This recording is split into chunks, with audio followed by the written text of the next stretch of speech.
সাপ্তাহিক দিনগুলোর মধ্যে শুক্রবার কিন্তু আমাদের কম বেশি সবারই অনেক বেশি কাজের প্রেশার থাকে, সে আমরা চাকরিজীবী হই বা না হই। হ্যালো এভরিওয়ান, আসসালামু আলাইকুম। আশা রাখছি সকলে অনেক বেশি ভালো আছেন। আলহামদুলিল্লাহ আমি অনেক বেশি ভালো আছি। যেহেতু শুক্রবার ছিল আর শুক্রবারে নরমালি কাজের প্রেশার অনেক বেশি থাকে, যেহেতু আমি আজকে ঘুম থেকে একটু দেরি করে উঠে পড়ছি, যার কারণে আমার একটু তাড়াহুড়া ছিল সকালের নাস্তা তৈরি করাতে। ঝটপট রান্না করার জন্য আমি প্রথমে রাইস কুকারে খুদের চালের ভাত বসায় দিছি, আর অন্যদিকে হাঁসের ডিম ভেজে নিয়েছি আর শুটকির ভর্তা করে নিয়েছিলাম। সকালে আমার কাছে ভর্তা ভাজি দিয়ে ভাত খেতে অনেক বেশি ভালো লাগে, তরকারি একদমই ভালো লাগে না। তো যাই হোক, আমি নাস্তা করে নিয়েছি। তো পরবর্তীতে চলে গেছি রুম গোছানোর জন্য।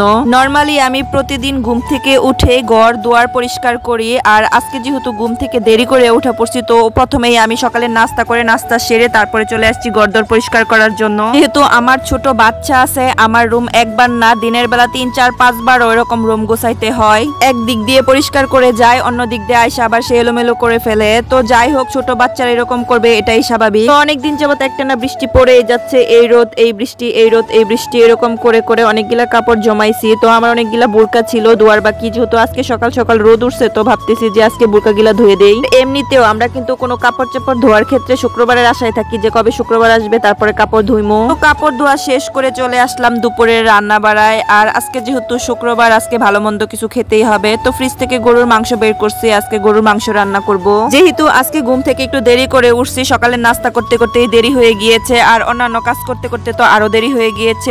তো আজকে রান্না বান্না একটু দেরি হয়ে গিয়েছে। তো প্রথমেই আমি গরুর মাংস বসায় দিছি, যাতে করে আয়াসের বাবা মসজিদ থেকে এসে অন্তত পক্ষে মুড়ি দিয়া গরুর মাংসে জল দিয়া খাইতে পারে, আর এই জন্যই আমি ফার্স্টে আগে তরকারি বসায় দিছি। একদিন যদি ঘুম থেকে একটু দেরি করে উঠি, তাহলে সারাদিনের কাজে অনেকটাই পিছিয়ে যায়, সঠিক টাইমে কোনো কিছুই করতে পারি না। দিক দিয়ে কাজ আমার আর একটা বাড়ায় দিচ্ছে, বাজার থেকে মাছ নিয়ে আসছে, তার উপর হচ্ছে আমার অপছন্দের মাছ, এটা হচ্ছে মলা মাছ। আর মলা মাছের মাথা কিন্তু খুবই তিতা লাগে, আর এগুলা কাটতেও খুবই বিরক্তিকর। এখানে আধা কেজি পরিমাণ মলা মাছ ছিল, আর এটা কাটতে আমার অনেক বেশি সময় লাগছে। একই তো দেরি হয়ে গেছে আজকে দুপুরে রান্না বান্না, আর এই মাছ কাটতে ধুইতে আমার সময় প্রায় 1:30-2টা বেজে গেছিল। কিন্তু মলা মাছ ফ্রিজে রাখলে তেমন ভালো লাগবে না, টাটকা খেলে একটু ভালো লাগবে, তাই ঘরে কচুরমুখী ছিল, এটা দিয়া মলা মাছের তরকারি রান্না করে ফেলছি। রান্না শেষ করতে করতে প্রায় 3টা বেজে গিয়েছিল, আর এদিক দিয়ে আয়াস আর আয়াসের বাবাকে আগে খাবার দিয়ে দিয়েছি। তো পরবর্তীতে আমি গোসল টোসল করে খেতে চলে আসলাম। সবগুলা তরকারি কিন্তু অনেক বেশি মজার হয়েছিল। তো যাই হোক, আজকের ভিডিওটা এই পর্যন্তই। সবাই ভালো থাকবেন। আল্লাহ হাফেজ।